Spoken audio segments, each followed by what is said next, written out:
Umesh Katti time bomb ಸಿಡಿಯೋದು ಬಹುತೇಕ doubt ಅನ್ನೋ ಮಾಹಿತಿ ನಮಗೆ ಸಿಗ್ತಾ ಇದೆ. ಸ್ವತಃ ಕತ್ತಿ ಹೇಳಿಕೆಯನ್ನ ಖಂಡಾತುಂಡವಾಗಿ ಇದೀಗ ಬಿಎಸ್ವೈ ಖಂಡಿಸಿದ್ದಾರೆ.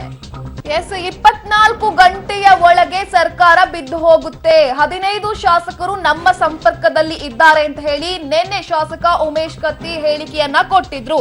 ಈ ವಿಚಾರಕ್ಕೆ ಸಂಬಂಧಪಟ್ಟಂತೆ ಉಮೇಶ್ ಕತ್ತಿ ಟೈಮ್ ಬಾಂಬ್ ಸಿಡಿಯೋದು ಬಹುತೇಕ ಡೌಟ್ ಅನ್ನೋದು ಈಗ ಸಿಗ್ತಾ ಇರುವಂತಹ ಮಾಹಿತಿ. ಸ್ವತಃ ಕತ್ತಿ ಹೇಳಿಕೆಯನ್ನ ಖಂಡಾತುಂಡವಾಗಿ ಇದೀಗ ಬಿಎಸ್ವೈ ಖಂಡಿಸಿದ್ದಾರೆ.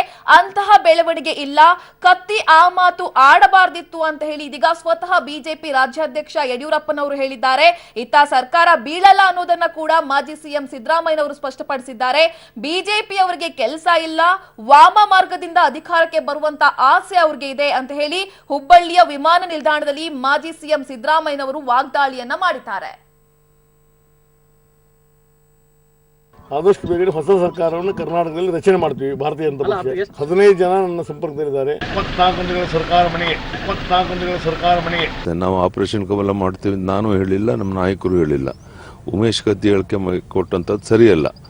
ನಾವು ಇಷ್ಟೇ ಹೇಳಕ್ಕೆ ಇಚ್ಛೆ ಪಡ್ತೇವೆ, ಕಾಂಗ್ರೆಸ್ JDS ಕಚ್ಚಾಡಿಕೊಂಡು ಅವ್ರ ಸರ್ಕಾರ ಬಿದ್ದಾಗ ಯೋಚನೆ ಮಾಡೋಣ. ನಾವು ಯಾವುದೇ ಕಾರಣಕ್ಕೆ ಯಾವುದೇ ಶಾಸಕರನ್ನ ಕಾಂಗ್ರೆಸ್ JDS ಅವ್ರನ್ನ ಸೆಳೆಯುವಂಥ ಪ್ರಯತ್ನ ಮಾಡೋದು ಅಗತ್ಯನೂ ಇಲ್ಲ. ಪಾಪ ಅವರಿಗೆ ಬೇರೆ ಏನು ಕೆಲಸ, ವಿರೋಧ ಪಕ್ಷದಲ್ಲಿ ಕೂತ್ಕೊಂಡು ಕೆಲಸ ಮಾಡಬೇಕು ಅನ್ನೋದಿಲ್ಲ ಅವರಿಗೆ. ಹೇಗಾದ್ರೂ ಮಾಡಿ ವಾಮ ಮಾರ್ಗದಿಂದ ಸರ್ಕಾರ ಹಿಡಿಬೇಕು ಅಂತ.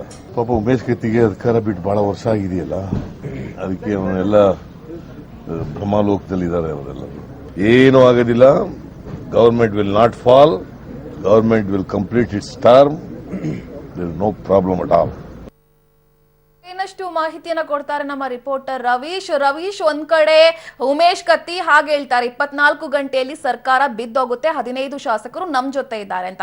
ಮತ್ತೊಂದು ಕಡೆ ಯಡಿಯೂರಪ್ಪನವರು ಹೇಳ್ತಾರೆ, ಇಲ್ಲ ಆ ರೀತಿ ಹೇಳಿದ್ದು ಅವರು ತಪ್ಪು, ಏನು ನಾವು ಯಾರನ್ನು ಬೀಳಿಸುವಂತ ಪ್ರಯತ್ನವನ್ನ ಮಾಡ್ತಾ ಇಲ್ಲ ಅಂತ ಹೇಳಿ.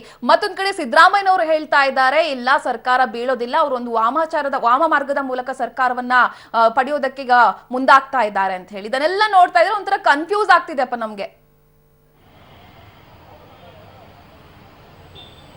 ಖಂಡಿತವಾಗಿಯೂ ಕೂಡ ಗೊಂದಲ ಕ್ರಿಯೇಟ್ ಮಾಡುವಂಥ ಪ್ರಯತ್ನವನ್ನು ಕೂಡ ಮಾಡ್ತಾ ಇದ್ದಾರೋ ಅಥವಾ ಏನೂ ಇಲ್ಲ ಅಂತ ಹೇಳಿ ಖಾಲಿ ಡಬ್ಬವನ್ನು ಕೂಡ ಅಲ್ಲಾಡಿಸ್ತಾ ಇದ್ದಾರೋ ಅನ್ನೋದು ಕೂಡ ಒಂದು ರೀತಿಯಲ್ಲಿ ಬಹು ಚರ್ಚಿತ ವಿಷಯವಾಗಿದೆ ಅಂತಲೂ ಕೂಡ ಹೇಳ್ಬೋದಾಗಿದೆ.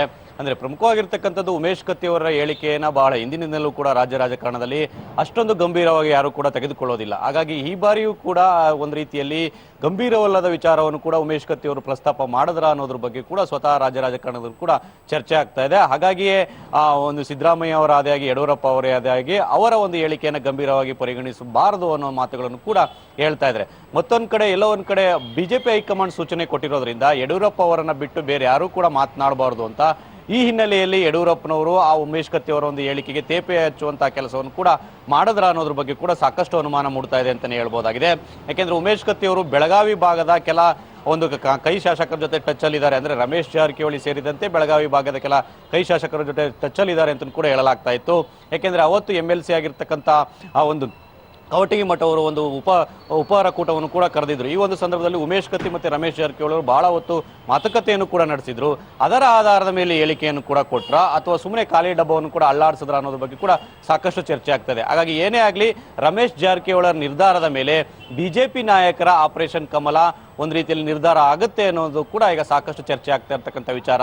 Yashoda. Okay, thank you Ravish.